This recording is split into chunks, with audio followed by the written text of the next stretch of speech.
We all have our places that inspire us with their beauty and transport us away from the strains of life.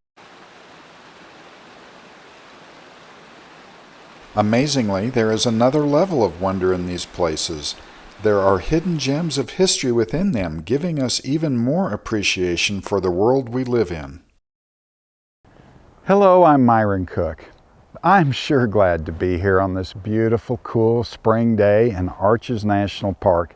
I first came out here some 35 years ago, and every time I come through here, I see new geology and I think about how this park formed. I see the incredible views, and it's just a delight. So I highly recommend it. It can be a bit busy out here, unfortunately, now. When I first came out here, there were very few people out here. At any rate, over the years, I've always kind of noticed this white sandstone up here. It kind of jumps out at you, doesn't it? And it's right at the top of the Carmel Formation, sits right underneath, right at the contact between it and the Entrada, above it. In this area, the sandstone of interest is quite thick and obvious, but in other areas it is thinner and harder to identify. It's present in most of the iconic scenes in the park, including the amazing balanced rock. Here is balanced rock from another angle, with the relatively thin layer of sandstone underneath it. We also see it in adjacent outcrops. Notice the people here. Balanced rock is pretty big. So I thought on this trip, I'm going to go up and hike along it, trace it out some various areas in the park, and see what I learn about this layer. And this is a fun process. I highly recommend it for you. If you see an intriguing layer of rock, go up and hike along it in multiple places and make observations. You might come across a real treasure, as I like to say at times. And this is a case in point. So you're going to come along with me. We're going to make some observations. Some of them initially will be pretty subtle, and keep building this story. Keep putting it together, and boy, is it fun. And we'll unveil some amazing geology and create a fascinating geologic story. And of course, we'll enjoy the beauty of the national park. I mean, it just doesn't get any better than this. So shall we get started?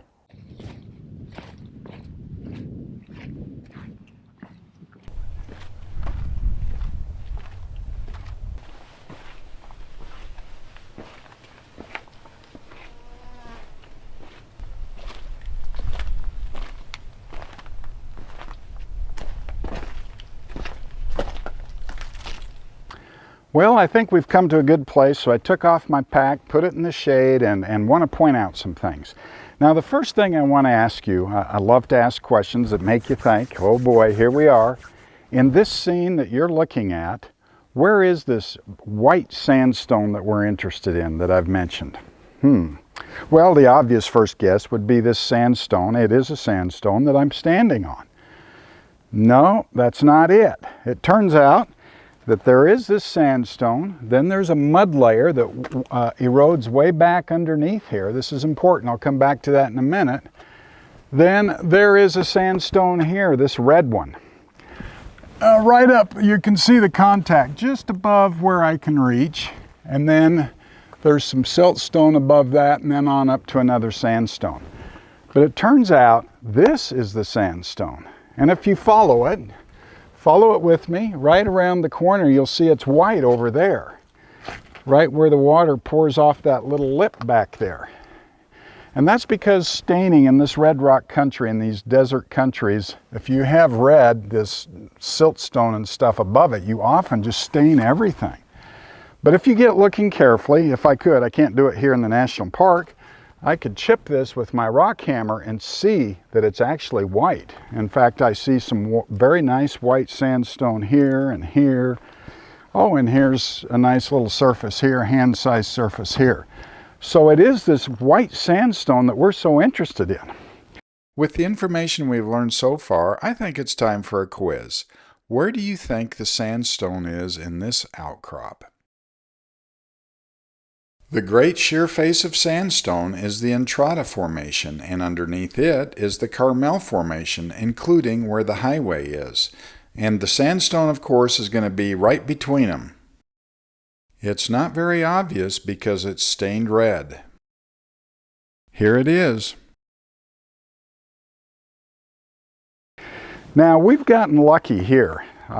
Whenever a geologist sees this overhang, you know, where the soft mud underneath, mudstone, has eroded out, they get excited because they can look under here and look on this bottom surface of whatever they're interested in. I recommend that highly. Whenever you see an overhang like this, take a careful look underneath. Some of the funnest things I've ever seen come at looking at these bottom surfaces. Now, I want to see a top surface too. I want to walk around on that contact right here. If it's stripped back, we're going to look for a place, and I see one around the corner. Actually, there's a small one over there, but we're going to find that and walk around on that. Because cross-sectionally, when we just look at the sandstone, which is more common sideways, just a flat cross-sectional view, yeah, we learn things, but often we don't get the full story. So here I see thin, wispy lamina at fairly low angles coming in here to this sandstone. And I'm going to say those are wind-blown deposits. And you might ask, well, Myron, how do you know that? And the truth is, I don't really know that because I haven't looked at this carefully and traced it out and really tried to understand this. But I do have really good context. And that is, just above this siltstone is the massive Entrada, huge Aeolian wind-blown dune field that existed. So we're very close in time to a very obvious Aeolian dune complex. So I think if I worked this out and looked at it carefully, it'd prove out to be Aeolian. Now, with all that, let's take a look on this surface and see what we see. Oh boy, yeah. This is one of these cases, at least for me, it won't be real obvious. It'll be hard for you guys to see with photos. But boy, I see these big ribs that protrude down from the surface from above. You know, sometimes dinosaurs, when they step on the sand, you know, with mud underneath, they'll make impressions that, and you look underneath and you see the tracks come down from the surface down, like I'm kind of looking here. These aren't dinosaur tracks, of course, but they're big ribs, several inches across. And quite long, and come in at interesting angles. I'll be darned. Definitely worth the look. Okay, let's follow this sandstone around. We see the whiter color here on the spillover. And we'll just go right up this drainage, right around the corner, right there. If you follow that layer, it's red here to the right, but you see it comes out and forms a floor. You get hints of it back there. We're going to get up on top of that and take a look. And here we see it's actually a nice white color here as I come up this drainage. Oh yeah, beautiful sandstone with a nice surface to explore. That's what I want. So I'm going to get up on that and let's take a look. Okay, up we are. Oh boy. Nice, really nice surface to explore. So I'm going to look around here a bit and you're going to look with me and let's see what we find. Yeah, these little trail looking things in the rock are intriguing to me. They're definitely not fractures. They just have a different look to them, don't they? Nearby, I found a fine example of fractures. They certainly look different than what we've been observing. Yeah, they're very intriguing. And when you combine it with what we saw underneath the sandstone, I think I know what's going on. I think I know. And you're out there going, well, Myron, that's pretty bold. From just these few clues, you have a story to tell us, a geology story. Seems rather impossible, kind of bold. But let me give you an analogy. There may be some of you out there that are experts in fine china and the patterns that are on these plates and cups and whatnot. If I showed you, or you showed me a fine, just a little piece, just a hint of one of the patterns, you could tell me the full pattern. You'd immediately have a picture in your mind. Or maybe you're into collecting classic cars, or you know classic cars really well, if someone were to show you just a part of a bumper on one of those cars, they'd be able to tell you exactly which car it is, make and model, and year and all that. So that's kind of how it works for geology. You have an opportunity, as I've had, to see many, many examples throughout the rock record, and some of them just absolutely beautiful. And you see the full picture, and then in the future, when you see just a hint of one, you know what's going on. But I hope to help you understand what it is we're really looking at. Boy, I'm pretty excited about this. You don't see this real often. Let's continue. Just a few miles away, I find an area that looks promising. In the foreground, the red dirt here is the Carmel Formation that's weathering in this low relief fashion. In the distance, we see the Entrada Formation that forms these large cliffs of beautiful sandstone. And the contact between the two is in this area, and we see hints of a nice sandstone of light color. Let's check it out. As I came up here the first time to look at this nice surface above me, here behind me, and I came here and I started seeing these wide white bands and the patterns they were making in the rock and everything. Let me tell you, my heart started a-pumping. I knew I was onto pure geology gold. These strange scars in the rock are what really grabbed my attention. This, in fact, is one of my very favorite outcrops of all time. I'd easily put it in my top 10. Let me show you why.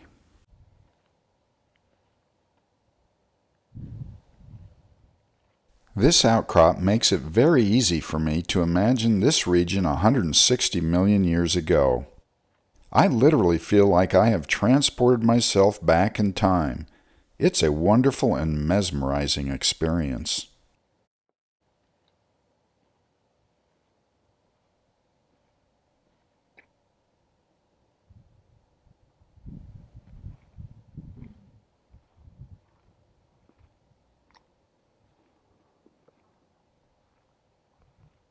I think the whiteboard will be helpful in understanding this.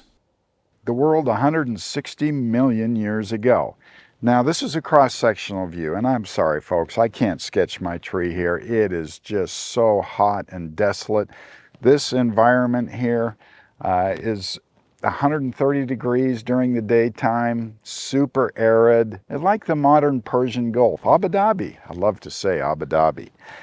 So this part here is the cross-sectional view, and of course here this is looking down on these great polygons we've been seeing.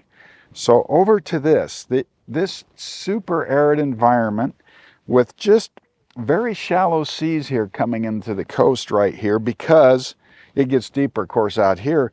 But this slope here with these sand dunes on it out here is extremely flat. In fact, if you were to walk, 10 miles up here, just walking along, you would only rise 15 feet or so. Very low slopes on this sabkha. So that's the new word for you, sabkha. Very special environment.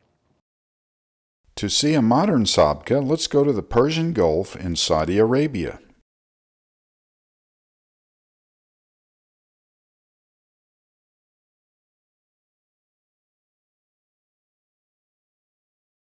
We see a very flat surface with a few sand dunes scattered about. We'll be examining this area in more detail shortly.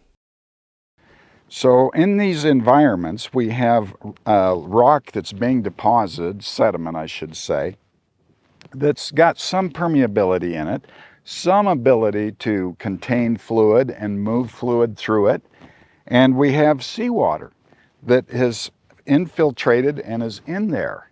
But we also have really high rates of evaporation because of the hot, arid desert. Now, sometimes back in here you'll get low areas and maybe there's a tide or a flood, high winds, bring in seawater on the surface and make these pools of brine, and they evaporate and form salt crusts or halite crusts that can then dry out and desiccate and form these giant polygons. Although not in a sabkha, this is a beautiful example of salt polygons in Death Valley. There's another process that can form them that I'll talk about here in a minute, but that's one of them. But back to these groundwaters, these saturated groundwaters, there's a process called evaporative pumping. And because of evaporation and capillary forces, that water moves up to the surface and is continually moving in this direction and being evaporated and precipitating out, in particular, gypsum underneath as it comes to the surface. And that is a very special situation, and you can have very interesting things occur because gypsum, when it precipitates, increases in volume. And with this increase in volume, as gypsum precipitates in the pores and whatnot, there's a room problem, and it creates interesting pressures. Let's think about that. If we have these polygons here, and I've drawn a square here, and you're precipitating out gypsum, they want to expand. You're increasing the volume, but they can't. They can't sideways. It's contained. You know, it just can't slide out forever. So things start buckling in the middle, just buckling up to accommodate this increase in volume. So we have the edges of these polygons that can have really interesting lips up, and sometimes they can get pretty good sized. You can almost feel the pressure that these polygons are experiencing in this photo. Let me draw a cross section here across some of these polygons. Okay, we're looking sideways at some of these polygons, and they have this dish shape. And I'll tell you, walking out on those, they had, many of them had this very classic, beautiful dish shape. And that comes about because of this precipitation of gypsum. So the fluids preferentially are moving up towards these fractures that form these polygon fractures. There's more fluid moving in that direction, and therefore you're precipitating more gypsum, which is expanding and lifting this part of these great polygons. And in fact, on the lips, you can have really steep little sharp curls right here at the lips of these polygons. And we saw you develop a wide zone on these giant polygons from all this action that's occurring. And, you know, in these sabkhas, these fractures that occur within the sediment from all these processes aren't necessarily all the time polygonally shaped. You can just have a line running out through there, and with all this gypsum that's being precipitated and whatnot, and all this tremendous pressure because of the volume change, you can get huge pop-ups like this. And we refer to those as teepee structures, big, huge pressure ridges. I've seen them as tall as 6 feet in the rock record. And here is the large teepee structure I saw some 30 years ago in Guadalupe National Park. If you look carefully, you can see that several layers have been buckled up into the teepee structure. Back to the sabkha of Saudi Arabia. Let's take a look at this lighter colored area here. Doesn't this look familiar? These polygons are forming from the precipitation of gypsum. They're about the same size as the ones we see in the outcrop.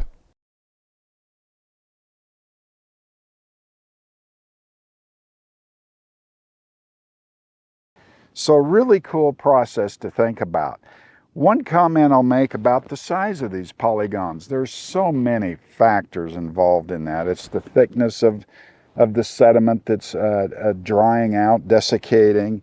It's the type of sediment, and in fact, microbial mats play an important role because, believe it or not, it's very common to have these microbial mats growing along the surface of these sabkhas. And they can help control the sizes of these. But you put it all together and you just have a fantastically desolate environment. And to think that we have outcrops like this one to go out and walk along and just feel the heat, really. I mean, it's impressive. And this discussion wouldn't be complete without a Ron Blakey paleogeography map. This is for the Middle Jurassic. We have a seaway coming down through here, a finger of it coming right into the state of Utah, which is right here. And then we have these dune fields through here, these Aeolian dunes. And right along that coastline would be this great sabkha that we've been talking about. Returning back to the early outcrops, we now see some faint polygons, although they're still a bit difficult to see. The ribs of sandstone is where the sand filled in along the fractures of the polygons. If you have the pleasure of visiting Balanced Rock in the future, you can now enjoy not only the beauty, but the thought of the sabkha that's within the sandstone sitting right underneath the rock. Wasn't that amazing? Wow! A once-in-a-lifetime find. Let me tell you, I can't tell you how rare this outcrop is. Just spectacular.